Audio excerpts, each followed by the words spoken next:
और रुख करेंगे लाहौर का, जहां पर मकामी तौर पर तैयार करदा स्मोक टावर्स नस्ब किए गए थे। बताया जा रहा है कि उनके रिजल्ट्स काफ़ी अच्छे आ रहे हैं, इंजीनियर्स काफ़ी खुश हैं और वो ये कह रहे हैं कि अगर हुकूमत ताउन करे तो मजीद टावर्स भी नस्ब करेंगे। बात करेंगे अफजाल अब्बासी हमें ज्वाइन करें। अफजाल बताएगा क्या कहना है इंजीनियर्स का, कैसे काम करें टावर्स।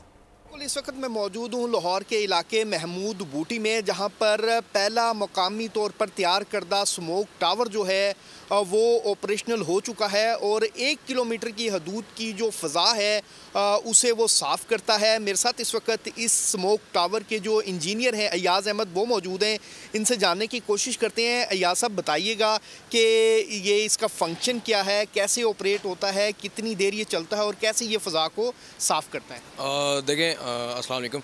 इसका फंक्शन इस तरह से है कि हमने इसके ऊपर एक फ़ैन लगाया हुआ है जो कि फ़िज़ा में मौजूद जो गंदे आलूदा एलिमेंट्स हैं उनको सक इन करता है। साथ ही साथ जो गंदी हवा शामिल हो रही है वो आती जा रही है और इधर से हमारा जो फ़ैन है वो उसको गंदी एयर को सक इन करके उसमें से जो एलिमेंट्स हैं, पॉल्यूटेंट्स हैं, उनको कट ऑफ करके दोबारा एयर में शामिल कर रहा है। हुकूमत के ताउन से आइंदा आने वाले दिनों में जो है मज़ीद स्मोक टावर्स जो हैं वो लाहौर के दिगर इलाकों में भी नस्ब किए जाएंगे ताकि जो ज़्यादा से ज़्यादा बहुत शुक्रिया आपका। सब्सक्राइब करें और बेल दबाएं ताकि कोई खबर रह न जाए।